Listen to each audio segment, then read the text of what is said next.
अर्नब, अब हमारा बच्चा हो जाएगा क्या? उसने मासूमियत से पूछा, जिससे कि वो चौंक गया और फिर जोर से हंस पड़ा। नहीं, उस स्टेप से हम काफ़ी दूर हैं, इसलिए अब आगे का इरादा छोड़ देते हैं। पहले तुम अपनी पढ़ाई पूरी कर लो, फिर बेबी प्लान करेंगे। उसके ऊपर से हटते हुए उसने उसे खींचते हुए उसका सिर अपने सीने से लगा लिया। वो अर्नब के कंधे पर सर रखे उसके सीने के बालों में उंगलियां फंसाते हुए कुछ बोलने की कोशिश कर रही थी। लेकिन अर्नब, अगर बच्चा हो भी जाता है तो भी कोई बात नहीं, हम पढ़ाई आगे की जारी रख सकते हैं। आप मेरा और बच्चे का ख्याल रखोगे तो सब आसान हो जाएगा। मुझे मुझे थोड़ा सा प्यार और चाहिए, वो मासूमियत से बोल रही थी, क्योंकि उसका दिल अब अर्नब से दूर जाने को राजी नहीं था। इतने से प्यार से उसका मन नहीं भरा था, बल्कि उसके अंदर की आग और भी भड़क उठी थी। उसकी मासूम सी बातें अर्नब को बहुत प्यारी लगीं। वो उसके लबों पर धीरे से झुक गया और अपनी मोहब्बत की गहराई उसके अंदर तक उंडेलने लगा।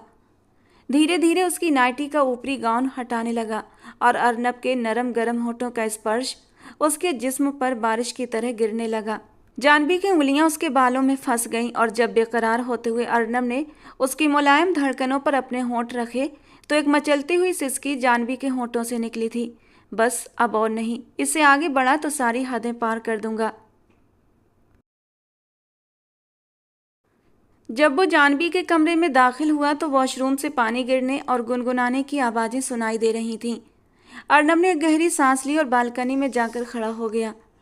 आज पहली बार वो इस नकचड़ी और जिद्दी लड़की के कमरे में आया था। इससे पहले वो कभी नहीं आया था, मगर आज उसकी मजबूरी थी। उसने 2-3 बार जानवी से बात करने की कोशिश की थी, मगर वो हर बार ही उससे बचकर भाग जाती थी। तो वो मजबूरन आज उसके कमरे में ही चला आया था। उसे वहां पर खड़े हुए अभी थोड़ी ही देर हुई थी जब उसे वॉशरूम का दरवाजा खुलने की आवाज़ सुनाई दी। जानवी अपने ध्यान में कोई गाना गुनगुनाती हुई वॉशरूम से बाहर निकली थी। उसने तौलिए से अपने आप को लपेटे रखा था। एक तौलिया उसने बालों पर भी लपेटा हुआ था। उसकी टांगें और उसके कंधे बाजू साफ नजर आ रहे थे। पानी की बूंदें अभी तक उसके वजूद पर चमक रही थीं। उसके वहमो गुमान में भी नहीं था कि अर्नब वहां पर मौजूद होगा। दोनों की नजरें मिलीं और दोनों ही पलकें झपकाना भूल चुके थे। जानवी की हालत ऐसी थी जैसे काटो तो बदन में लहू नहीं। उसने एक जोरदार चीख मारी और अब अर्नब को हालत की नाजुकता का एहसास हुआ था। उसने झट से अपनी दोनों आंखें बंद कर ली थीं, जबकि जानवी चीख मारते हुए वॉशरूम में दोबारा घुस गई थी। ये क्या बदतमीजी है? आप मेरे कमरे में क्या कर रहे हैं? शर्म नहीं आती आपको इस तरह एक जवान लड़की के कमरे में बिना इजाज़त अंदर आते? वॉशरूम के अंदर से जानवी गुस्से के मारे जोर से चीखी थी। और तुम्हारे अंदर मैनर्स नहीं? वॉशरूम से इस तरह बिना कपड़ों के बाहर कौन निकलता है? अर्नब ने भी फौरन बाहर से जवाब दिया था। मेरा कमरा, मेरा वॉशरूम, मैं जैसे चाहूँ वैसे बाहर आ सकती हूँ। आप कौन होते हैं मुझे मैनर्स सिखाने वाले? अर्नब के जवाब पर जानवी के तन बदन में आग सी लग चुकी थी। लड़की, तुम भूल रही हो कि मैं तुम्हारा कौन होता हूँ। शायद बड़ों के किए गए फैसलों को तुम भूल चुकी हो, और वही याद दिलाने के लिए मैं तुम्हें आज तुम्हारे कमरे में आया था। बड़ों के फैसले माई फुट, ये मेरी जिंदगी है और उसके फैसले लेने का अधिकार मुझे है, समझे आप? वो दोबारा से अंदर से चीखी थी। अभी के अभी मेरे कमरे से आउट हो जाओ, वरना मैं चीख चीख कर सब घर वालों को यहाँ पर इकट्ठा कर लूंगी। और इस बार अर्नब बुरी तरह घबराया था। अगर घर वाले इस वक्त जानवी के कमरे में उसे देख लेते तो एक तमाशा लग जाना था। ऊपर से वो जानवी को भी अच्छे से जानता था। वो एक की चार लगाकर कहती, और वैसे भी गलती तो अर्नब की ही थी। अर्नब को जल्दी ही अपनी गलती का एहसास हो गया कि उसे इजाज़त लेकर कमरे में दाखिल होना चाहिए था। वो कैसे भूल गया था कि ये किसी लड़की का कमरा है। उसने परेशानी से अपने माथे को मसला और फिर झुंझलाते हुए कहा, अच्छा फिक्र मत करो, मैंने कुछ भी नहीं देखा था। मैंने अपनी आंखें बंद कर ली थी, जबकि जानवी तो रुआंसू हो गई थी। आप चले जाएं यहाँ से प्लीज़। देखो, तुम जल्दी से चेंज करके बाहर निकल कर आओ, मुझे तुमसे बहुत ज़रूरी बात करनी है। जब तक मैं तुमसे बात नहीं कर लेता तब तक मैं यहाँ से नहीं जाऊँगा। लेकिन मैं आपका सामना नहीं कर सकती, मुझे अब आपसे बहुत शर्म आ रही है। इस बार जानवी ने रुहासे अंदाज में कहा, तुम तो ऐसे बात कर रही हो जैसे मैंने तुम्हारे साथ पता नहीं क्या कर दिया है। देखो, बहुत ही ज़रूरी बात है, बात किए बिना यहाँ से नहीं जा सकता। तुम्हारे पास सिर्फ 5 मिनट हैं। 5 मिनट के अंदर अंदर बाहर निकलो, वरना जो हाल मैं तुम्हारा करूँगा तुम बाद में पछताओगी। वो शर्मिंदा होने की बजाय उस पर गुस्सा कर रहा था। जानवी को उसकी यही आदत बुरी लगती थी। चेंज कैसे करूं? कपड़े तो मेरे बाहर रखे हैं। और अर्नब ने एक नज़र इधर उधर डाली थी। सोफे पर ही उसके कपड़े उसे रखे हुए दिखाई दिए। मैं तुम्हें तुम्हारे कपड़े देता हूँ, 5 मिनट में तुरंत इन्हें पहनकर बाहर निकलो। जरा सा दरवाज़ा खोलकर जानवी ने उसके हाथ से कपड़े लिए थे और तुरंत दरवाज़ा अंदर से बंद कर लिया था। और अर्नब एक गहरी सांस लेकर रह गया था। जब से वो लंदन से आया था, इस लड़की ने उसकी नाक में दम कर रखा था। सबसे पहली बात तो उसके दिल में ज़बरदस्ती अपनी जगह बनाकर बैठ चुकी थी। उसने इस लड़की को अपने दिल से निकालने की हर मुमकिन कोशिश की थी, लेकिन मजाल है जो ये जिद्दी लड़की उसके दिल से निकली हो, बल्कि वो और भी गहराई से उसके दिल में उतरती जा रही थी। और जब बिन मांगे उसे उसकी मुराद मिल रही थी, यानी घर के बड़ों ने उनका रिश्ता तय कर दिया था, तो अब ये बेवकूफ़ सी लड़की इस रिश्ते में अड़चन का काम कर रही थी, यानी शादी से साफ इनकार कर चुकी थी। और ये बात अर्नब को आग लगाने के लिए काफ़ी थी। थोड़ी ही देर के बाद वो बाहर निकली।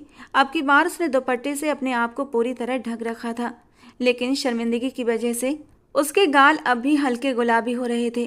दांतों को होठों से कुचलती हुई वो सीधा अर्नब के दिल में उतरती जा रही थी।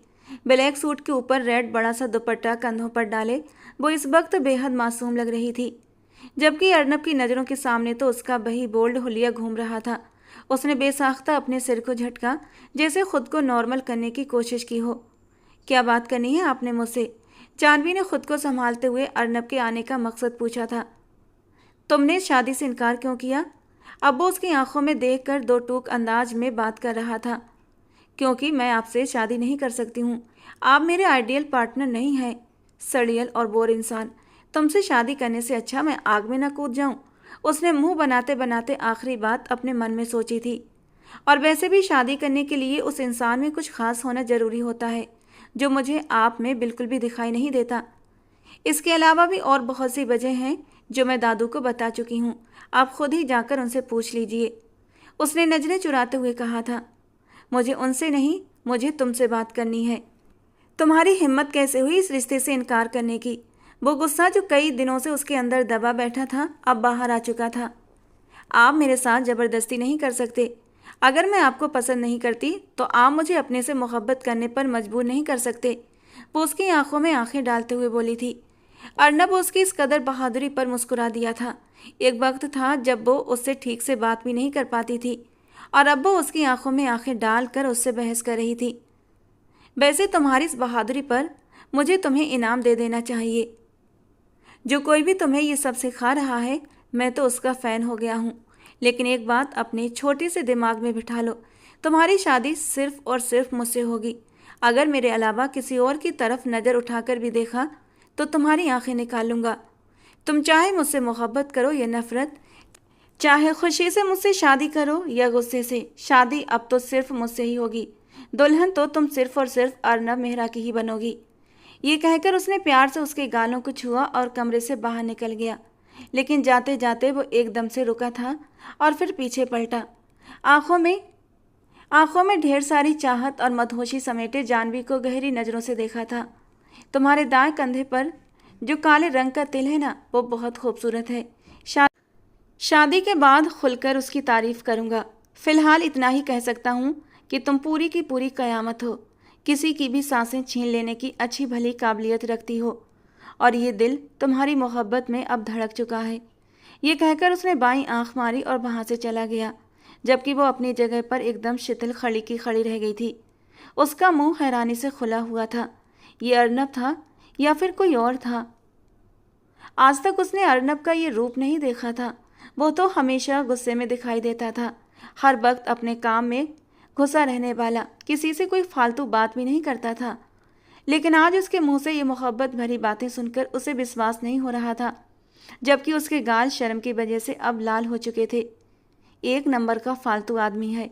मैं अपनी ज़िंदगी इस फालतू इंसान के साथ बर्बाद नहीं करूँगी।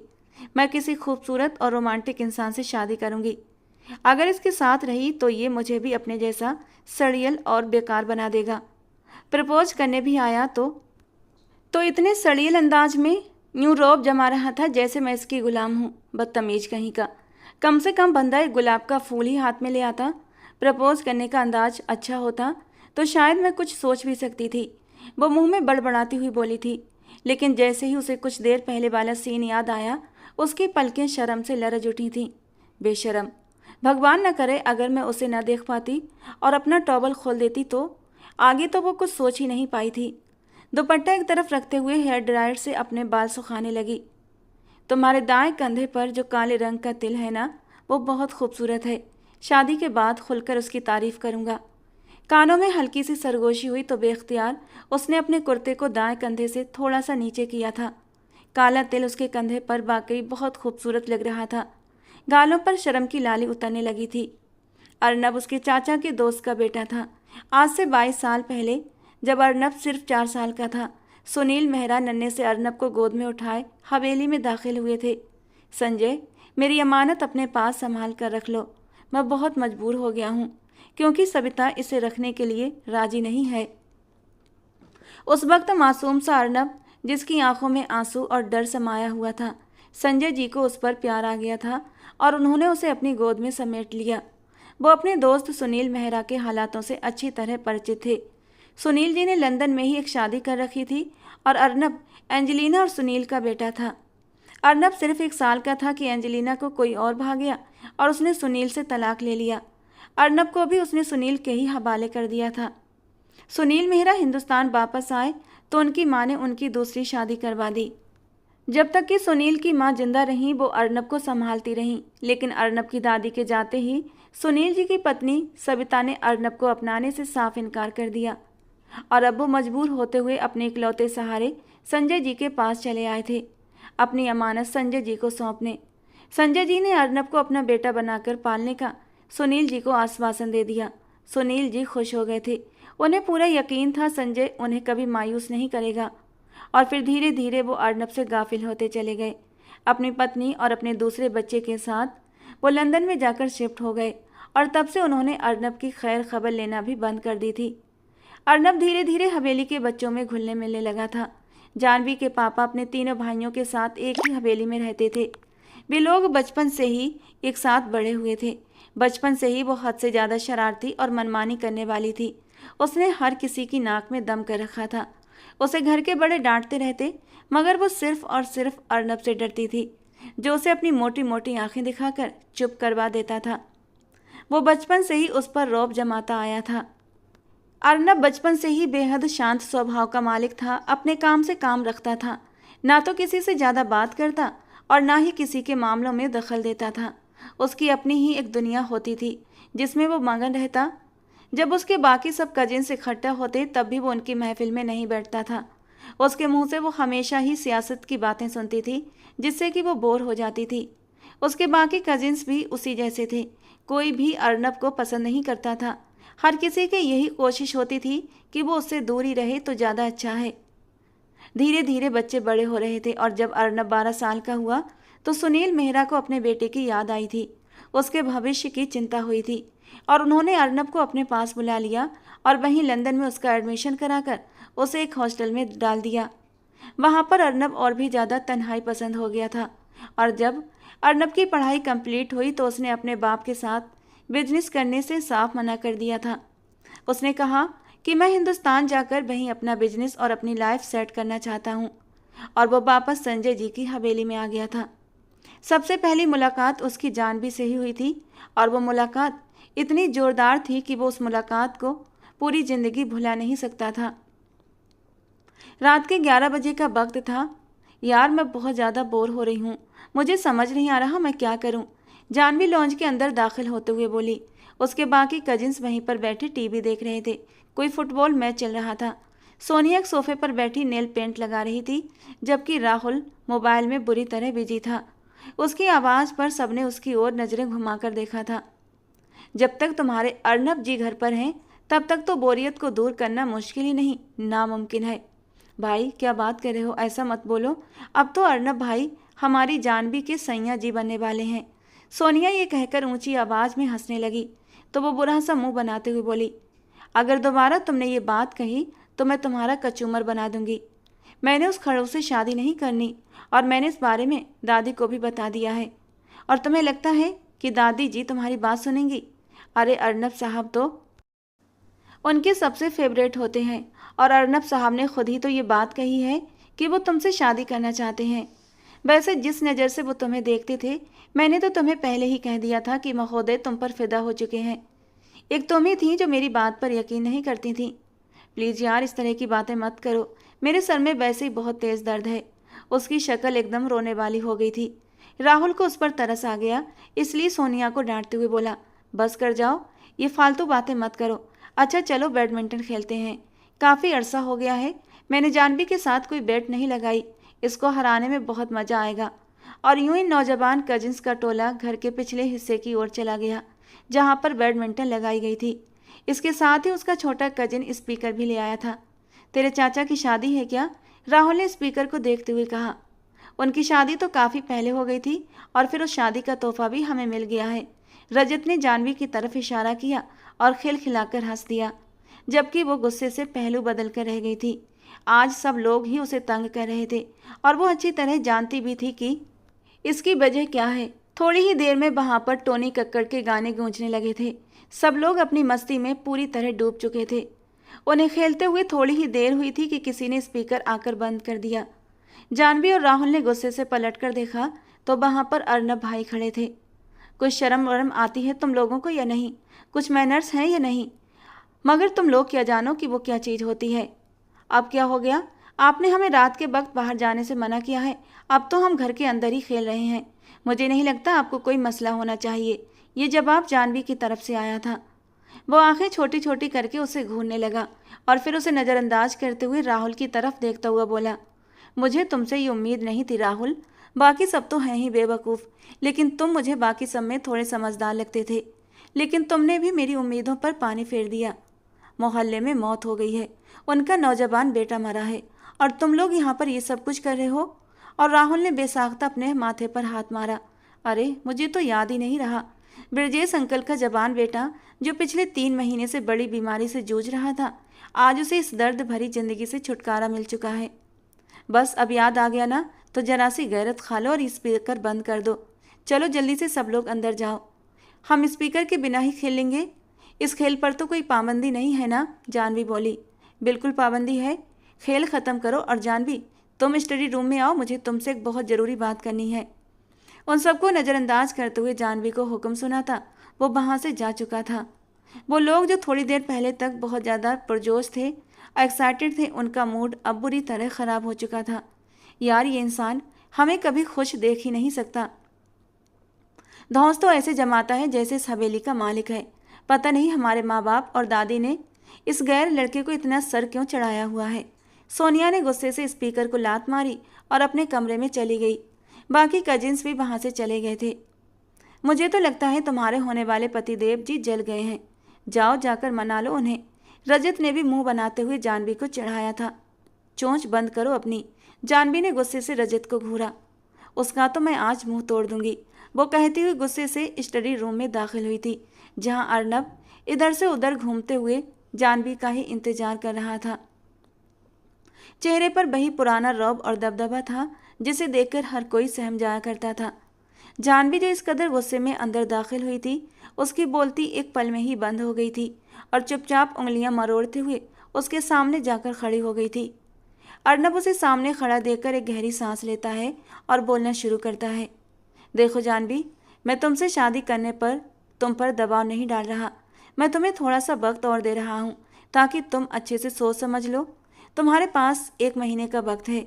इस 1 महीने में तुम्हारे पास 1 महीने का वक्त है। इस 1 महीने में तुम अच्छी तरह से गौर करो और मुझे भी समझने की कोशिश करो। मुझे लगता है कि तुमने मेरे बारे में अपने दिमाग में एक गलत परसेप्शन बना लिया है। वो दोबारा से शादी के हवाले से बात कर रहा था। देखिए अर्नब भाई, व्हाट? तुम्हारा दिमाग ख़राब हो गया है लड़की? तुम्हारी और मेरी शादी की बात चल रही है और तुम मुझे भाई कहकर बुला रही हो। सॉरी अर्नब मेरा मतलब है अर्नब जी, वो बस बचपन की आदत है, इसलिए मुंह से निकल गया। देखिए मैं आपको साफ बता रही हूँ, मैंने जो फैसला किया है वो मैं कर चुकी हूँ और मुझे आपकी जात से कोई भी दिलचस्पी नहीं है। आपसे शादी करना तो दूर की बात, मैं आपका नाम सुनना भी पसंद नहीं करती हूँ। जानवी ने 2 टूक अंदाज में जवाब दिया और अर्नब ने गुस्से से अपनी मुट्ठियाँ भींच लीं। मैंने कहा है कि तुम्हारे पास 1 महीने का वक्त है। इस 1 महीने में तुम मुझे समझने की कोशिश करोगी और अगर मैं आपको समझ न सकी तो उसने उम्मीद भरी नज़रों से अर्नब को देखते हुए कहा, तो फिर तुम्हें 1 महीने का वक्त और दिया जाएगा, क्योंकि उस वक्त तक मैं तुम्हें छोड़ूंगा नहीं जब तक तुम उसे शादी करने के लिए तैयार नहीं हो जाती। वो जानता था वो इस लड़की के साथ ज़बरदस्ती नहीं कर सकता, क्योंकि वो इस लड़की से मोहब्बत करता था और वो अपनी मोहब्बत को कैसे मजबूर कर सकता था। जबकि जानवी गुस्से से पैर पटकती हुई अर्नब के कमरे से बाहर निकल आई थी और वो उसके गुस्से से तमतमाते चेहरे को याद करके हल्का सा मुस्कुरा दिया था। एक बार शादी करके मेरी ज़िंदगी में शामिल हो जाओ, इस कदर खुशियाँ और प्यार दूंगा कि तुमसे संभाले नहीं संभाला जाएगा। मैं जानता हूँ मेरी खामोश तबीयत की वजह से मेरी छवि तुम्हारे मन में अच्छी नहीं बनी है, लेकिन मैं भी अपने सीने में एक नरम दिल रखता हूँ और उस दिल में सिर्फ और सिर्फ तुम्हारी चाहत बसी हुई है। आंखें बंद करके जानवी को सोचते हुए वो चुपचाप बेड से टेक लगाकर बैठ चुका था। दादी माँ, मैं अर्नब भैया से शादी नहीं करना चाहती। अरे भगवान से कुछ तो डर बेटी, वो तुम्हारा होने वाला पति है।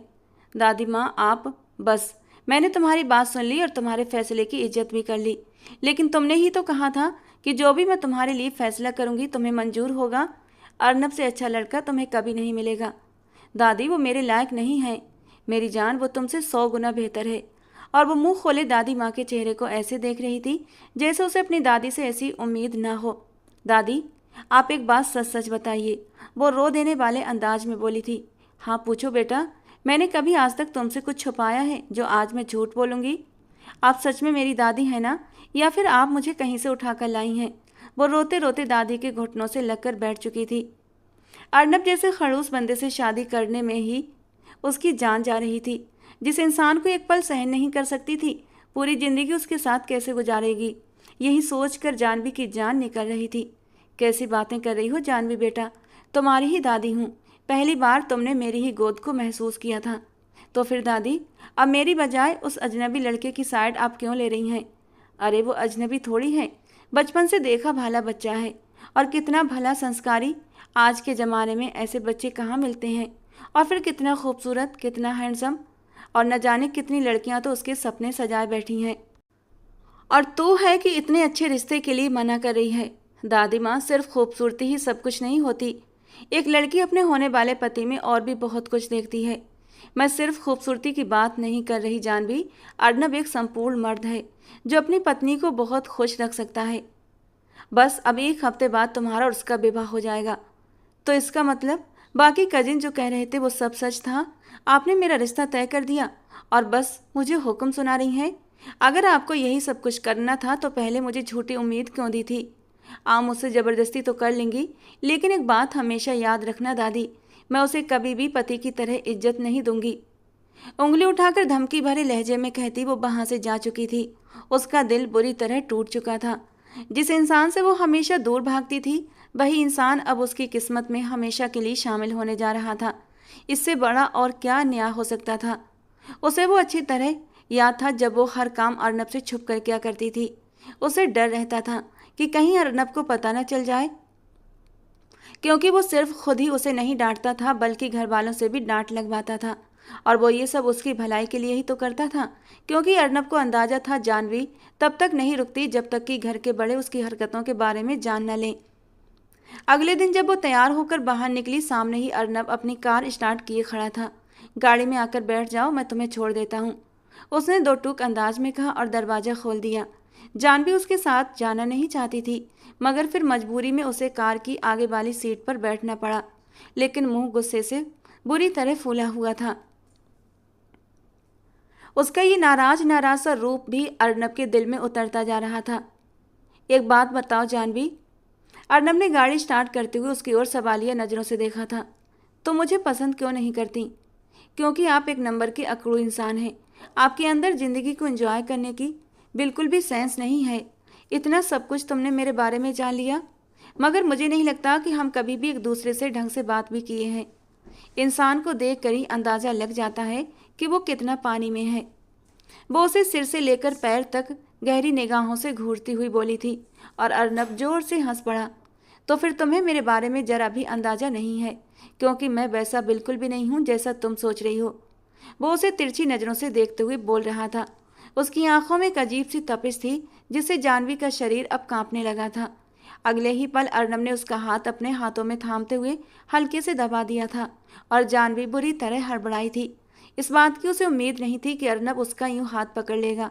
जानवी ने अपना हाथ छुड़ाने की कोशिश की, लेकिन अगले ही पल अर्नब ने उसका हाथ ऊपर उठाते हुए उस पर अपने होंठ रख दिए थे और जानवी का दिल जोरों से धड़क उठा था। तुम्हारी नज़र में ज़िंदगी को एंजॉय करना क्या होता है, मुझे बता दो, ताकि मैं तुम्हारी ख्वाहिशों को पूरा करने के लिए अभी से तैयारी शुरू कर दूं। वो शरारत से उसे देखते हुए मुस्कुरा रहा था और जानवी की तो जान लबों पर आई थी। उसने एक झटके से अपना हाथ उसके हाथों से खींचा था और शर्म से चेहरा लाल लिए वो खिड़की के बाहर देखने लगी। उसे अपने दिल की हालत बिल्कुल भी समझ नहीं आती थी। वो अर्नब से शादी भी नहीं करना चाहती थी, लेकिन अर्नब जरा सा उसके करीब आ जाता तो उसकी धड़कनें बुरी तरह शोर मचाने लगती थीं। गाल शर्म की वजह से गुलाबी पड़ने लगते थे। उसके चेहरे की लाली अर्नब की निगाहों से छुपी नहीं रह सकी थी। उसके लबों पर एक हल्की सी शरारती मुस्कान आई थी। अभी तो मैंने सिर्फ प्यार से तुम्हें जरा सा छुआ है और तुम्हारी ये हालत हो गई। सोचो, जब मैं तुम्हारे पास आऊँगा, तुम्हारी खूबसूरती में पूरी तरह डूब जाऊँगा, अपनी शिद्दतों से तुम्हें तर कर दूँगा, तब तुम्हारा क्या हाल होगा। नाजुक सी जान है तुम्हारी, लेकिन पति चाहिए तुम्हें रोमांटिक मिजाज। तुमने मुझे अभी ठीक से जाना नहीं है, लेकिन तुम्हारी जानकारी के लिए बता दूं, जितना मैं रोमांटिक हूं उसका 1% भी तुम मुझे सह नहीं पाओगी। वो उसके कानों के पास आकर धीमे से बोला था तो जानवी को एक झटका सा लगा। दिल जैसे पसलियां तोड़कर बाहर आने को तैयार हुआ था। पलकें शर्म से लरज उठी थीं, गाल बुरी तरह दहकने लगे। उसे अर्नब से इस तरह की बात की बिल्कुल भी उम्मीद नहीं थी। ये आप कैसी बातें कर रहे हैं, मुझे समझ में नहीं आ रहा। उसने जानबूझकर अनजान बनने की कोशिश की थी। चिंता मत करो, सिर्फ 1 हफ्ता बाकी है। 1 हफ्ते के बाद तुम सब कुछ अच्छे से खुद ही समझ जाओगी। मैं आपसे शादी नहीं करूंगी, ये मैं आपको साफ बता चुकी हूँ। उसकी सुई फिर से वहीं पर जाकर अटक गई थी। इस बार अर्नब ने उसकी बात को पूरी तरह नज़रअंदाज कर दिया। हमारी जोड़ी तो पहले ही तय हो चुकी है, तुम मेरे भाग में लिखी जा चुकी हो। अब मौत के अलावा हमें कोई दूसरा जुदा नहीं कर सकता। आपको तो मुझसे नफरत थी ना, आपको मैं अच्छी नहीं लगती थी, आप तो हमेशा मुझे नीचा दिखाते रहते थे, फिर अचानक आप मुझसे शादी क्यों करना चाहते हैं। तुम जितने भी सवाल कर रही हो ना, उन सब का जवाब मैं अभी नहीं दे सकता। उन सवालों के जवाब पाने के लिए तुम्हें हमारी शादी की रात का इंतजार करना पड़ेगा। उस रात मैं तुम्हें एक एक बात विस्तार से बताऊंगा, तुम्हारे सारे गिले सारी शिकायतें दूर कर दूंगा। बस मुझ पर विश्वास रखो। वो उसके हाथों को दोबारा से पकड़ते हुए बोला तो जानवी ने झट से अपना हाथ पीछे खींच लिया। उसके दिल की हालत अब थोड़ी थोड़ी बदल चुकी थी। पहली बार अर्नब उसके इतना करीब आया था और पहली बार उसने इतने भावुक शब्द कहे थे। जब वो कॉलेज के अंदर आई, उसका चेहरा मुरझाया हुआ था, उसकी आंखों में उदासी साफ झलक रही थी। रीना ने जब अपनी दोस्त को इस हाल में देखा तो बिना रुके पूछ बैठी, क्या हुआ जानवी, तुम्हें देखकर लग रहा है जैसे किसी ने दुखों का पहाड़ तोड़ दिया है तुम्हारे ऊपर। बस समझ लो कि ऐसा ही हुआ है। एक इंसान को जबरदस्ती मेरी किस्मत से बांधा जा रहा है। घर वालों ने मेरी सगाई अर्नब से कर दी है। यार तुम जानती हो ना मुझे उससे कितनी नफरत है। मैं तो उसकी शक्ल भी देखना नहीं चाहती और अब सारी ज़िंदगी मुझे उसी के साथ गुजारनी होगी। तो तुम इस रिश्ते से इनकार कर दो, सिंपल। मैंने इनकार करके देख लिया है मगर कुछ भी फ़ायदा नहीं हुआ। तो फिर ठीक है, आओ तुम्हारे अर्नब जी को अच्छे से फंसाते हैं। तुम्हें उससे शादी नहीं करनी ना, राइट। मैं तुम्हारे साथ कोई ज़बरदस्ती नहीं होने दूंगी। तुम बस मुझ पर विश्वास रखो और वादा करो तुम मेरा साथ दोगी। अगर हम दोनों मिलकर कोशिश करें तो अर्नब का खेल ख़त्म कर सकते हैं।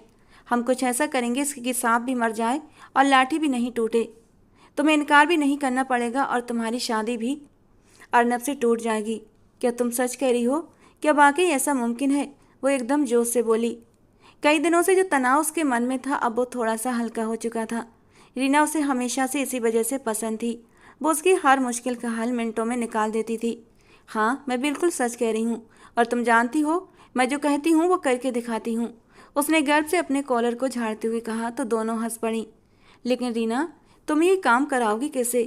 क्योंकि मेरे घर वाले तो तुम्हें अच्छे से जानते हैं। चिंता मत करो, मेरी एक कज़िन है, मैं उससे बात करूँगी। वैसे भी वो इस तरह के कामों में अच्छे से माहिर है। वो तुम्हारे अर्नब जी को फंसा लेगी, फिर हम उसकी वीडियोज़ और रिकॉर्डिंग्स तुम्हारे घर वालों को दिखा देंगे। इस बात से तुम्हारी जान उससे छूट जाएगी। अगर अर्नब उस लड़की के जाल में नहीं फंसा तो हम क्या करेंगे? क्योंकि मैं उसे अच्छे से जानती हूँ। एक नंबर का खड़ूस और लड़कियों से दूर भागने वाला इंसान है। पता नहीं उसे मुझ में ऐसा क्या नजर आया जो मेरे पीछे हाथ धोकर पड़ गया है। यार ये तो हो ही नहीं सकता, क्योंकि हर मर्द खूबसूरती का दीवाना होता है। और तुम जानती हो कि मेरी कजिन कितनी ज़्यादा खूबसूरत है, वो किसी को भी अपने पीछे लगा सकती है। चलो यार ठीक है, फिर तो बहुत मज़ा आने वाला है, वो जोश में चिल्लाते हुए बोली। दोनों ही इस प्लान को लेकर बेहद एक्साइटेड थीं, लेकिन वो ये नहीं जानती थीं कि वे दोनों अभी इस खेल की नौसिखिया खिलाड़ी हैं। शादी के दिन धीरे धीरे करीब आते जा रहे थे। अब शादी में सिर्फ 4 दिन बचे थे। लंदन से अर्नब की पूरी फैमिली आ चुकी थी। उसके पापा सुनील मेहरा, उसकी माँ सबिता मेहरा और उसकी बहन टीना मेहरा इस वक्त संजय मल्होत्रा की हवेली में ही रुके हुए थे। अर्नब अपने ऑफिस में बैठा हुआ था और उसके दिमाग में जानवी की बातें गूंज रही थीं। आज सुबह जब वो ऑफिस जाने के लिए निकला तो उसे अपनी बहन टीना के कमरे से कुछ शोर सुनाई दिया। वो आवाज़ लाखों में पहचान सकता था। उसकी होने वाली पत्नी किसी बात पर नाराज हो रही थी और जोर जोर से कुछ बोल रही थी। न चाहते हुए भी वो उसी तरफ चला गया था और उसकी बातें सुनने लगा। लेकिन जानवी, तुम भैया से शादी के लिए इनकार क्यों कर रही हो? कितने प्यारे से तो हैं भैया, इतने लविंग केयरिंग, हर किसी का ख्याल रखते हैं। और मैं तो उनकी सगी बहन नहीं हूँ, लेकिन बिल्कुल सगों की तरह मुझे प्यार करते हैं। टीना अपने भाई की तारीफ में ज़मीन आसमान एक कर रही थी और जिसे सुनकर अर्नब के होंठों पर एक हल्की सी मुस्कान आई थी। उसे सच में अपनी ये छोटी सी बहन बहुत प्यारी थी। सगे सौतेले का फ़र्क वो नहीं करता था। जबकि टीना की बात पर जानवी ने बुरा सा मुंह बनाया था। भीतर से जानवी की गुस्से से भरी आवाज़ अर्नब को सुनाई दी। तुम जानती हो ना, तुम्हारा भाई बिल्कुल भी रोमांटिक नहीं है। मैं उस इंसान के साथ कैसे ज़िंदगी बिताऊंगी? यार सच में वो बहुत बोरिंग है। और तुम जानती हो ना कि मुझे रोमांटिक लोग पसंद हैं। तुम प्लीज़ अपने माँ बाप से बात करो ना, वो बिल्कुल भी मेरे जैसे नहीं है और मैं उसके जैसे आदमी के साथ ज़िंदगी नहीं बिता सकती। सॉरी जानवी भाभी, मैं आपकी इस बात में मदद नहीं कर सकती। टीना ने साफ हरी झंडी दिखा दी थी और जानवी मुंह बिसूर कर रह गई। जबकि बाहर खड़े अर्नब के होंठों पर एक दिल फरेब सी मुस्कान आई थी। मेरी छोटी सी नाजुक सी जान को रोमांटिक पति चाहिए। जस्ट वेट एंड वॉच, देखना ऐसा रोमांस करूंगा कि जिंदगी भर उस रोमांस को भूल नहीं पाओगी। वो अपने निचले होंठ को दांतों से कुचलता हुआ धीरे से बड़बड़ाया था और फिर चुपचाप दबे कदमों वहां से निकलता हुआ अपने ऑफिस चला आया। और अभी भी ऑफिस में बैठा हुआ सिर्फ जानवी के बारे में ही सोच रहा था। उसने घर का कोई भी बड़ा छोटा ऐसा नहीं छोड़ा था जिससे उसने विनती न की हो, मगर सबका यही कहना था कि वो तुम्हारे लिए एकदम परफेक्ट हैं। देखना तुम उसके साथ बहुत खुश रहोगी। अब उसने अपनी दोस्त रीना की मदद लेने का फैसला कर लिया था। रात के 11 बजे का वक्त था। अर्नब अपने कमरे में लेटा हुआ था और एक किताब पढ़ रहा था कि तभी उसका मोबाइल बजा। उसने देखा एक अजनबी नंबर से कॉल आ रही थी। वो आमतौर पर अनजान नंबर के कॉल रिसीव नहीं करता था, मगर कुछ सोचकर उसने कॉल उठा ली। दूसरी तरफ एक बेहद मधुर और खूबसूरत आवाज़ सुनाई दी। किसी लड़की की आवाज़ थी। एक पल के लिए तो वो उस आवाज़ के जादू में खो गया था, मगर अगले ही पल वो होश में आया। जी मैडम, आपको क्या काम है? किससे बात करनी है आपको? वो कुछ सख्त अंदाज में बोला ताकि सामने वाला समझ जाए कि रात के इस पहर किसी शरीफ आदमी को परेशान करना अच्छी बात नहीं, मगर शब्द जैसे उसके मुंह में ही कहीं अटक कर रह गए थे। शायद वो उस आवाज़ का असर था। सामने भी एक चालाक लड़की मौजूद थी। तुरंत अपनी मीठी आवाज़ में बोली थी कि बात तो आपसे ही करनी है। अगर आप फ्री हैं तो मैं आपसे थोड़ी देर बात कर सकती हूँ क्या? लेकिन मैंने आपको पहचाना नहीं, आप हैं कौन? तो मैंने कौन सा आपको पहचाना है? बस बोर हो रही थी और टाइम पास करने के लिए मैंने रॉन्ग नंबर पर कॉल लगा दी। ऐसा करने से पता है क्या होगा? हम दोनों की ज़िंदगी में जो भी तनाव है ना, वो ख़त्म हो जाएगा। ना आप मुझे जानते हैं और ना मैं आपको। थोड़ी देर हम एक दूसरे से अपने अपने गम हल्के कर लेंगे और फिर तुम अपने रास्ते, मैं अपने रास्ते। मैं सही कह रही हूँ ना? लेकिन लड़की, मेरी ज़िंदगी में कोई गम नहीं है, लेकिन मेरी ज़िंदगी में तो है ना। तुम क्या जानो मैं कितनी दुखों की मारी लड़की हूँ। सामने मौजूद लड़की ने तुरंत अपनी आवाज़ में मासूमियत और दुख समाते हुए कहा था। अगर आप एक मजबूर दुखी लड़की का दुख कम कर सकते हैं तो ये तो पुण्य का काम हुआ ना। क्यों, तुम्हारी ज़िंदगी में ऐसे कौन से दुख हैं? न चाहते हुए भी वो पूछ बैठा था और वो बातों ही बातों में उसे उझालती चली जा रही थी। करीब 3 घंटे तक वो उसी लड़की से बातें करता रहा और होश तब आया जब उसका अलार्म बजा था। सुबह के 5 बज चुके थे। उसने जिम के लिए अलार्म लगाया हुआ था। उसने उस लड़की से माफ़ी मांगी और जल्दी से फ़ौरन फ़ोन रख दिया। अगले दिन तय वक्त पर उसी लड़की की फिर से कॉल आ गई थी। इस दौरान अर्नब की पूरी तवज्जो जाह्नवी से हट चुकी थी। कुछ तो था उस लड़की की बातों में जो वो उसकी बातें सुनने पर मजबूर हो जाता था। यार, मैंने तो पहले ही तुम लोगों को बताया था कि तुम्हारा मंगेतर एक नंबर का आशिक मिजाज इंसान है। जितना वो सबके सामने शरीफ बनता है ना, असल में वो वैसा बिल्कुल भी नहीं है। देखो कैसे उस लड़की के पीछे पागल हो गया है, रीना ने नाक भौं चढ़ाते हुए कहा। जाह्नवी इस समय उसी के घर में बैठी हुई थी। उनकी वो कजन भी वहीं थी जो अर्नब को रात को बात किया करती थी, और वो सब अर्नब को लेकर ही बातें कर रहे थे। बस यार, मैं तो सबको पहले से ही ये बातें कहती रही हूँ, मगर कोई भी मेरी बात पर यकीन ही नहीं करता। तुम बस एक बार उसके मुंह से आई लव यू टू निकलवा लो, और प्लीज़ रिकॉर्डिंग करना मत भूलना। मैं कसम खाकर कहती हूँ, उसे पूरे ख़ानदान के सामने जलील करके रख दूंगी। फिर वो किसी को भी मुंह दिखाने के लायक नहीं रहेगा। पता नहीं खुद को समझता क्या है, आया कहीं का बड़ा राजकुमार, जाह्नवी ने चिढ़ते हुए कहा। उसने मुझे कुछ ही दिनों में मिलने के लिए बाहर बुलाया है, रीना की कजन ने मुस्कुराते हुए कहा तो दोनों खुशी से चीख पड़ी। ठीक है, तुम उससे मिलने जाना। इस दौरान हम तुम्हारी कुछ तस्वीरें खींच लेंगे और फिर वो तस्वीरें मैं दादी माँ को जाकर दिखाऊंगी और उन्हें बताऊंगी कि आपका होने वाला संस्कारी दामाद कैसे रंगे हाथों पकड़ा गया है। जाह्नवी एकदम जोश में चिल्लाई थी। हाँ हाँ, ज़रूर ऐसा ही करेंगे, बस तुम दुआ करो कि सब कुछ ठीक से निपट जाए। वैसे सच बताऊं, न जाने क्यों वो लड़का मुझे अब अच्छा लगने लगा है यार। कोई भी फालतू बात नहीं करता, बहुत ही ज़बरदस्त पर्सनालिटी है उसकी। मुझे तो लगता है मेरी आवाज़ की उसकी आवाज़ के आगे कोई अहमियत ही नहीं है। जिस तरह की भारी और दिल को छू लेने वाली आवाज़ है उसकी, मेरा तो दिल डूबने लगता है। रीना की कजन अब बुरी तरह से अर्नब पर फिदा हो चुकी थी। रीना और जाह्नवी ने एक दूसरे को बड़े शरारती अंदाज में देखा और मुस्कुराते हुए बोली, ठीक है, अगर वो तुम्हें इतना ही पसंद आ गया है तो उससे तुम शादी कर लो, हमें कोई ऐतराज़ नहीं है। वैसे भी अपने जाल में तो तुम उसे फंसा ही चुकी हो, अब उससे शादी भी कर लेना। काफ़ी देर तक भी आपस में बैठी बातें करती रहीं। जब जाह्नवी घर लौटी तो उसका मूड बेहद अच्छा था। उसने जैसे ही अर्नब को सीढ़ियाँ उतरते देखा तो मुस्कुराते हुए हेलो कहा था, और अर्नब तो हैरान रह गया था कि आज जाह्नवी को क्या हो गया है। उसने हैरानी से पूछा, तुम्हारी तबीयत तो ठीक है? क्योंकि जब भी तुम मुझसे बात करती हो तो लगता है जैसे काट खाओगी।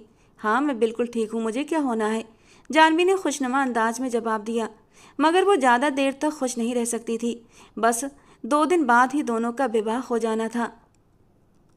जी जी, ऐसा ही है, बाकी सब भगवान की मर्जी। वो बेपरवाही से कंधे उचकाते हुए वहाँ से चली गई। उसने अपनी कजन की शादी भी मिस कर दी थी। वो उसमें शामिल नहीं हुई थी, बल्कि घर पर ही रुकने का फैसला किया था, क्योंकि उसके सिर में तेज़ दर्द हो रहा था।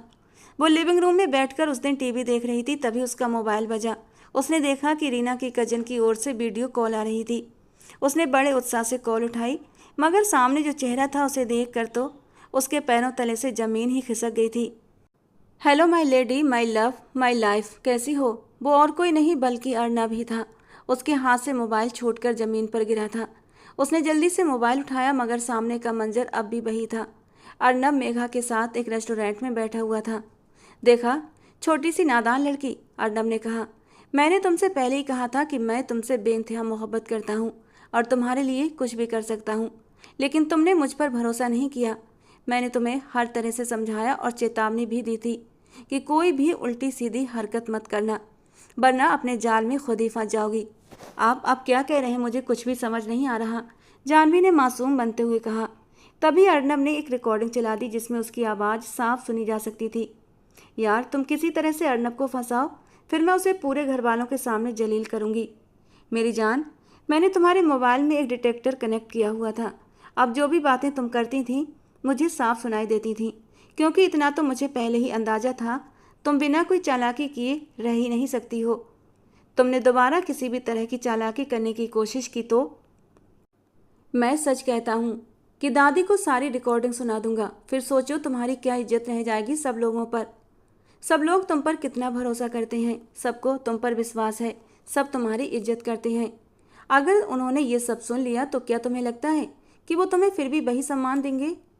आप मेरे साथ ऐसा नहीं कर सकते, वो डरती हुई बोली थी। मैं एक शर्त पर नहीं करूँगा, अर्नब ने सख्त लहजे में कहा। अगर तुम बिना किसी हंगामे के चुपचाप मुझसे शादी के लिए राजी हो जाओ और मेरी ज़िंदगी में शामिल हो जाओ। उसकी आंखों में आंसू आ गए थे, मगर इस बार उसने खुद को कमज़ोर नहीं दिखाना था।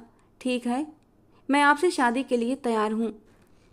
ये कहकर उसने गुस्से से कॉल काट दी। वो अर्नब को फंसाना चाहती थी, लेकिन खुद बुरी तरह फंस चुकी थी और अब ऐसी फंसी थी कि निकलने का कोई रास्ता नहीं था। मेरी तो किस्मत ही खराब है, जब भी कुछ अच्छा करने की सोचती हूँ बुरा होता है। आंसू उसकी आंखों से चुपचाप बहते जा रहे थे। इस बार जो उसके साथ हुआ था वो जानती थी अब उसे मरते दम तक चैन नहीं मिलेगा। शादी का दिन आ गया था, लेकिन जब उसने शादी की सजावट देखी तो उसका दिल एक बार फिर खुशी से खिल उठा। उसने जो कुछ सोचा था सब कुछ बिल्कुल वैसा ही था। उसकी ख्वाहिश के मुताबिक बहुत ही रोमांटिक सफ़ेद और लाइट ब्लू रंग की थीम रखी गई थी और ये सारा इंतजाम हवेली के पिछले हिस्से में किया गया था। उसने खुद किसी भी तैयारी में हिस्सा नहीं लिया था, बल्कि वो अपने कमरे में बंद हो गई थी, क्योंकि उसे लगता था सब कुछ बहुत ही सादगी से होगा। एक नंबर का खड़ूस और बोर इंसान किसी को भी अपने शौक पूरे नहीं करने देगा। लेकिन उसके होठों पर एक हल्की सी मुस्कान बिखर गई थी। उसी समय अर्नब हवेली के अंदर से दाखिल निकल हुआ था और जब उसने अपनी होने वाली पत्नी के चेहरे पर मुस्कान देखी तो उसका दिल भी खुशी से भर गया। वो लड़की उसके लिए उसकी पूरी दुनिया थी, जिसकी खुशी के लिए वो किसी भी हद तक जा सकता था। उसने अपने लिए शादी का जोड़ा तक पसंद नहीं किया था, लेकिन जो जोड़ा उसके लिए मंगवाया गया था वो बिल्कुल वैसा ही था जैसा उसने कभी अपनी कजिन के सामने अपनी ख्वाहिश के रूप में जिक्र किया था। अर्नब ने उसी कजिन से उसकी पसंद के बारे में पूछा था और वही जोड़ा उसके लिए मंगवाया था। वो जोड़ा लगभग 5 लाख का था, लेकिन उसने बिना कुछ सोचे समझे उसे खरीद लिया था। घर के बड़े लोगों ने उसे इस बात पर डांटा भी था कि क्या ज़रूरत थी इतना ज़्यादा पैसा खर्च करने की, मगर उसके लिए उसकी पत्नी की खुशी सबसे ज़्यादा मायने रखती थी। अगर उसकी पत्नी को वो लहंगा पहनकर खुशी मिल रही थी तो इसका मतलब था उस लहंगे की कीमत वसूल हो चुकी थी। उसने तैयार होकर जैसे ही खुद को आईने में देखा तो ऐसा लगा जैसे आसमान से उतरी हुई कोई अप्सरा हो। उसका दिल पहले बहुत बेचैन और उदास था, लेकिन अब इन सारी तैयारियों को देखकर वो थोड़ी सी राहत महसूस कर रही थी। मगर एक बात अब भी उसे अंदर से परेशान कर रही थी। अगर अर्नब ने उसके किए का बदला लिया तो, या अगर वो बाकी वैसा ही कठोर इंसान निकला जैसा वो समझती थी, तो वो आगे जीवन कैसे बिताएगी। उसका विवाह बहुत ही सुंदर तरीके से संपन्न हुआ था और अब वो जानवी अर्नब बन चुकी थी। शादी में रीना और उसकी कजन मेघा भी आई हुई थी। न चाहते हुए भी जानवी का ध्यान मेघा और अर्नब पर ही लगा हुआ था। मेघा तो अर्नब के आसपास ही मंडरा रही थी और ये देखकर जानवी के दिल पर जैसे सांप लौट रहे थे। उसे मेघा का अर्नब के करीब आना आज बिल्कुल भी अच्छा नहीं लग रहा था, और ऐसा क्यों था वो खुद भी नहीं जानती थी। उसका दिल धक से रह गया जब स्टेज पर मेघा ने शरारत में आकर अर्नब की गोद में बैठने की हिमाकत कर दी और अर्नब भी उसकी कमर में बाहें डाल चुका था। एक ठंडी लहर उसके पूरे वजूद में दौड़ गई और वो हल्के हल्के कांपने लगी। गुस्से के मारे उसका बुरा हाल था। मिस्टर अर्नब, कुछ ज़्यादा ही शौक चढ़ा है ना तुम्हें इस परकटी कबूतरी के साथ रोमांस करने का? सबक सिखाना पड़ेगा तुम्हें। उसने गुस्से से दांत पीसते हुए सोचा था। जब वो कमरे में पहुंची तो अंदर का दृश्य बाकी देखने लायक था। पूरा कमरा लाल गुलाबों से सजा हुआ था। दरवाजे से पलंग तक फूलों की एक सुंदर पगडंडी बनाई गई थी और पलंग पर गुलाबों से दिल का आकार बना था, जिसमें उसका और अर्नब का पहला अक्षर लिखा था। ये सब कुछ उसकी कल्पना के बिल्कुल अनुरूप था। जब अर्नब कमरे में दाखिल हुआ तो जानवी डर के मारे बेड से उठकर खड़ी हो गई कि यकीनन अर्नब अब उसे उसके किए की सजा देगा। उसे क्या पता था कि रीना का बनाया गया प्लान उसी के गले की हड्डी बन जाएगा। उसे इस तरह डरता देखकर अर्नब चौंका था। जानवी, इतना डरने की क्या ज़रूरत है? मैं जानता हूँ ये शादी तुम्हारी मर्जी के खिलाफ हुई है, लेकिन मैं वादा करता हूँ तुम्हारी मर्जी के बिना कभी तुम्हारे करीब नहीं आऊँगा। अर्नब की बात सुनते ही जानवी के चेहरे से डर जाता रहा। वो अपनी उंगलियां मरोड़ते हुए कुछ कहने की कोशिश करने लगी। बोलो जानवी, कुछ कहना चाहती हो? अर्नब, मुझे आपसे कोई शिकायत नहीं थी। मैं ये शादी टालने के लिए सब बहाने बना रही थी, लेकिन शादी से बचना क्यों चाहती थी?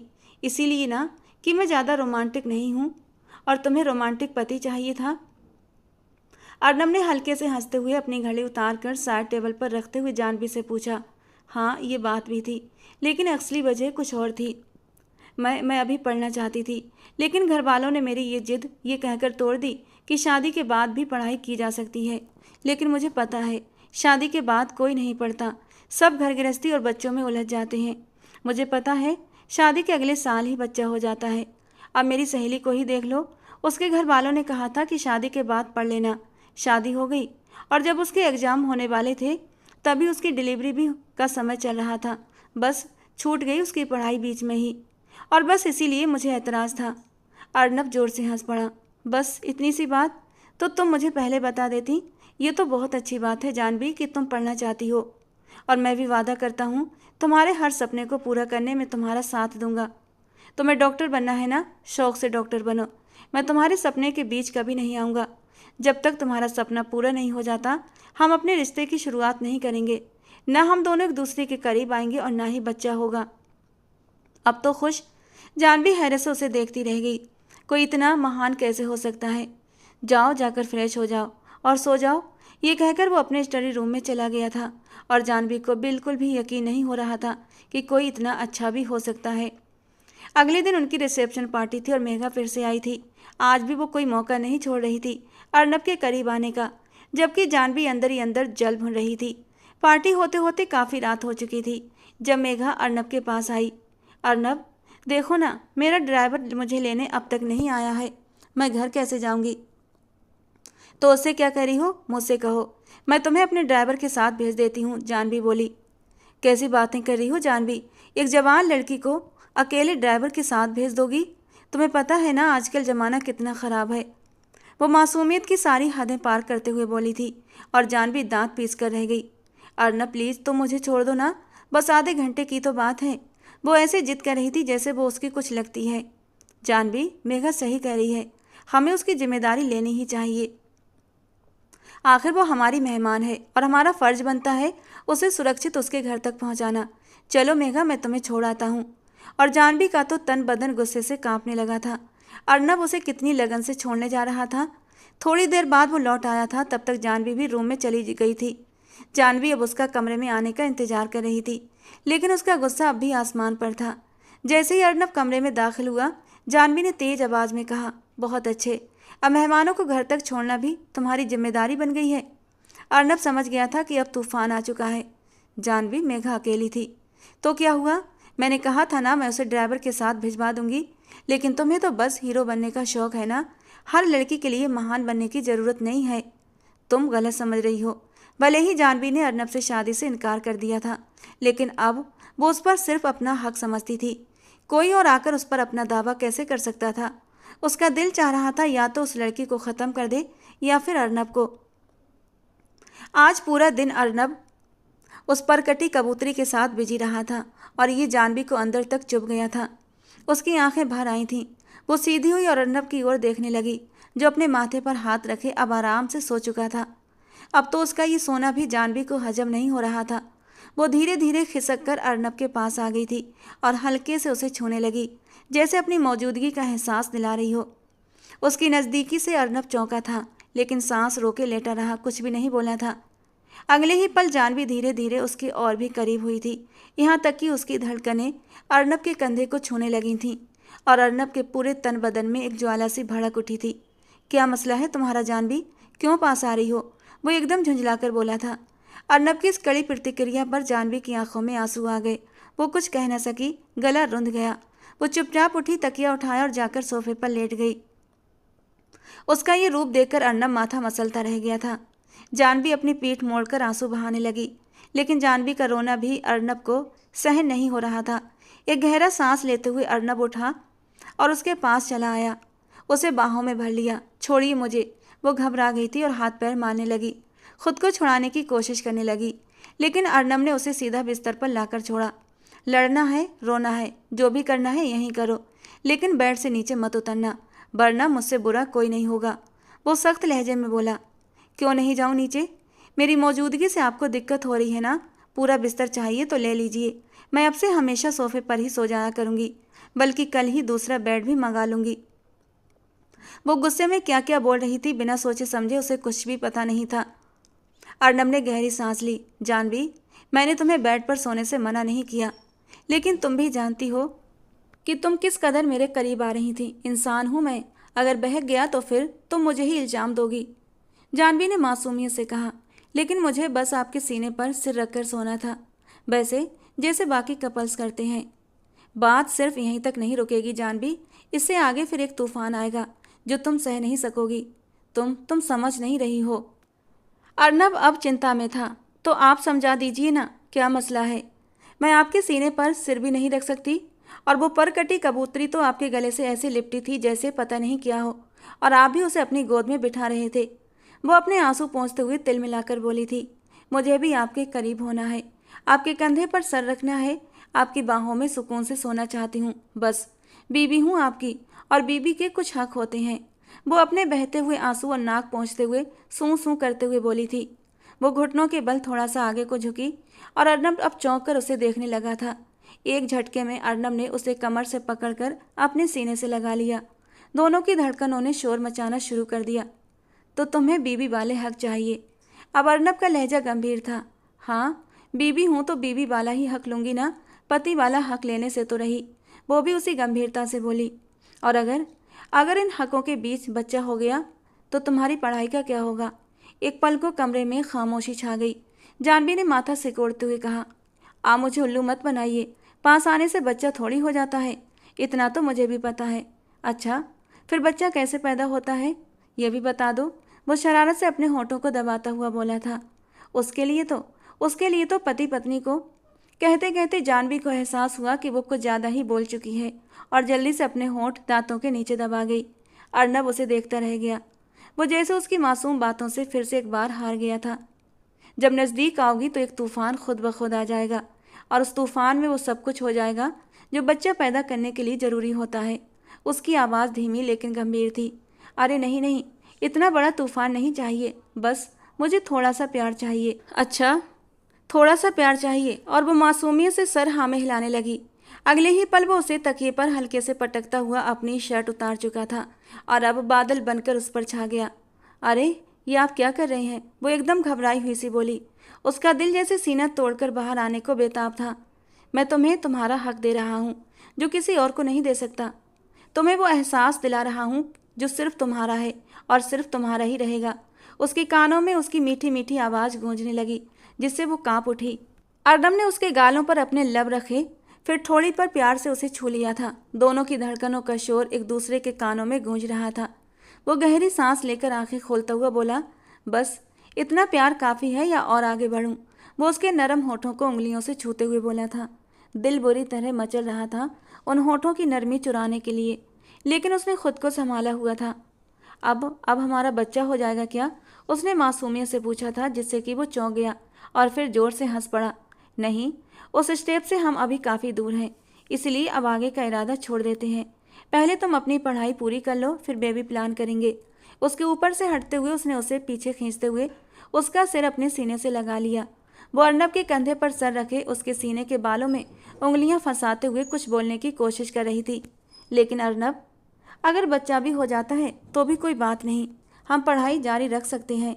आप मेरा और बच्चे का ख्याल रखोगे तो सब आसान हो जाएगा। मुझे थोड़ा सा प्यार और चाहिए अर्नब, वो मासूमियत से बोली, क्योंकि उसका दिल अब अर्नब से दूर जाने को राजी नहीं था। इतने से प्यार से उसका मन भरा नहीं था, बल्कि उसके अंदर की आग और भी भड़क उठी थी। उसकी मासूम सी बातें अर्नब को बहुत प्यारी लगी थीं। वो उसके लबों पर धीरे से झुक गया और अपनी मोहब्बत की गहराई उसके अंदर उंडेलने लगा। धीरे धीरे उसकी नाइटी का ऊपरी गाउन हटाने लगा, और अर्नब के नरम गरम होठों का स्पर्श उसके जिस्म पर बारिश की तरह गिरने लगा। उसकी उंगलियां उसके बालों में उलझ गई थीं, और जब बेकरार होते हुए अर्नब ने उसकी मुलायम धड़कनों पर अपने होंठ रखे तो एक मचलती हुई सिसकी जानवी के होंठों से निकली थी। बस जानवी, अब और नहीं, इससे आगे बढ़ा तो सारी हदें पार कर दूंगा। वो उससे अलग होता हुआ गहरी सांसें ले रहा था, साथ ही वो उसे चेतावनी दे रहा था। मैं बहुत जुनूनी हूँ, बहुत रोमांटिक, मेरे रोमांस का 1% भी सह नहीं पाओगी। अंदर ज्वालामुखी सा जल रहा हूँ, अब रहम कर दो मुझ पर। और जानवी आज मान गई थी कि वो कितना रोमांटिक था, हर अंदाज कितना जानलेवा था उसका। वो उसके हर अंदाज की दीवानी हो गई थी। जानवी को उसने अपना दीवाना बना लिया था। वो फिर से उसके होठों का स्पर्श अपने वजूद पर चाहती थी, और अगले ही पल जानवी ने अपने नरम होठ अर्नब के गालों पर रख दिए थे। अर्नब तो पहले ही जज्बातों से भरा बैठा था। वो थोड़ा ऊपर उठा और जानवी के होठों को अपने लबों से कैद कर लिया। अब वो इस मोड़ पर थे कि दोनों का पीछे हटना नामुमकिन था। जानवी ने भी खुद को उसके हवाले कर दिया था। गलती हो गई अर्नब, जो तुम्हें पहचानने में मैंने मिस्टेक कर दी। तुम तो बहुत जुनूनी हो, बहुत रोमांटिक, और अब मैं तुम्हें सहने के लिए पूरी तरह तैयार हूँ। वो उसके चौड़े सीने से लग गई। दोनों एक दूसरे में खो चुके थे। अर्नब उसे अपनी बाहों में समेटे जुनून में डूब गया था। जानवी की आंखों से 2 आंसू निकल पड़े, पर वो अब अर्नब का साथ छोड़ना नहीं चाहती थी। सुबह अर्नब बाहर खड़ा था और बेसब्री से उसका इंतजार कर रहा था। जानवी यार, अब बाहर भी आ जाओ, कितनी देर लगाओगी बाथरूम में, मुझे भी जाना है। कुछ देर बाद दरवाज़ा खुला और जानवी बाहर निकली। वो पीले रंग के एक साधारण सूट में थी और उसकी आंखें भीगी हुई थीं। रो क्यों रही हो? ये निशान नहीं जा रहे अर्नब, सब देखेंगे तो क्या कहूँगी? उसने गर्दन पर बने लव बार्ड्स दिखाते हुए शिकायत की। उन्हें रगड़ रगड़ कर छुटाने की कोशिश में जानवी उन्हें और भी लाल कर चुकी थी। तुमसे किसने कहा कि ये रगड़ने से मिट जाएंगे? अर्नब ने माथा मसला और हंस पड़ा। मुझे रोमांस का पाठ पढ़ाते पढ़ाते थोड़ा सा रोमांस का पाठ तुम भी पढ़ लेती। प्यार के निशान ऐसे नहीं जाते माय डियर वाइफ। वो उसके कंधों से पकड़कर ड्रेसिंग टेबल के सामने लाया था। अपने दिए गए शिद्दतों के निशानों को देखते हुए वो अपने होठों का कोना दांतों से दबा गया था। रात में वो कुछ ज़्यादा ही जुनून में भर गया था कि उसे जानवी की सिसकियां भी सुनाई नहीं दे रही थीं। लेकिन जानवी ने भी तो उसे खुद में इस तरह दबोचा हुआ था कि उसका मन ही नहीं हो रहा था जानवी से अलग होने का। अच्छा परेशान मत हो, ये मेकअप पड़ा है ना, इससे छुपाओ ये सारे निशान। और हाँ, आगे से अगर तुमने मुझे अरोमांटिक कहा तो इससे भी गहरे निशान दूंगा जो मेकअप से भी ना छुपें। वो उसकी ओर झुककर होठों को चूम गया था और होठों को एक और निशान दे गया था, जिससे जानवी हल्की सी चीख उठी थी। अब वो पछता रही थी कि उसने कभी अर्नब को गैर रोमांटिक समझा था, क्योंकि अब वो समझ चुकी थी अर्नब सिर्फ उसका था और सबसे खास था। जैसा जानवी चाहती थी अर्नब बिल्कुल ही वैसा था। उसने जानवी को पूरी तरह सेटिस्फाई कर दिया था। साथ ही दोनों ने एक दूसरे से वादा किया था कि उसकी पढ़ाई में कोई रुकावट नहीं आएगी। हम दोनों एक दूसरे की संगत से दूर नहीं रहेंगे। बस अभी हमने बेबी प्लान नहीं करना। और ये फैसला करके दोनों सुकून से थे। दोनों की हर रात अब एक दूसरे की बाहों में गुजरती थी। अब तो जानवी को अर्नब की बाहों के बिना कहीं चैन ही नहीं मिलता था। घर वाले उसे चिढ़ाते थे कि कहाँ तो अर्नब से शादी नहीं करना चाहती थी और अब कहाँ उसके बिना एक पल भी नहीं रहती हो। और जानवी जोर से खिलखिलाकर हंस पड़ती थी, जिंदगी से भरपूर हंसी। हाँ, ये सच्चाई थी। उसे अर्नब चाहिए था, हमेशा हमेशा के लिए उसका प्यार चाहिए था, क्योंकि वो अर्नब के बिना अधूरी थी और उसके बिना अर्नब अधूरा था। दोस्तों, आज की हमारी ये कहानी आपको कैसी लगी कमेंट बॉक्स में ज़रूर बताना। पसंद आई हो तो प्लीज़ लाइक करना। रोज़ एक नई कहानी सुनने के लिए हमारे चैनल को सब्सक्राइब करना। मिलते हैं दोस्तों अगली किसी नई रोमांटिक कहानी के साथ।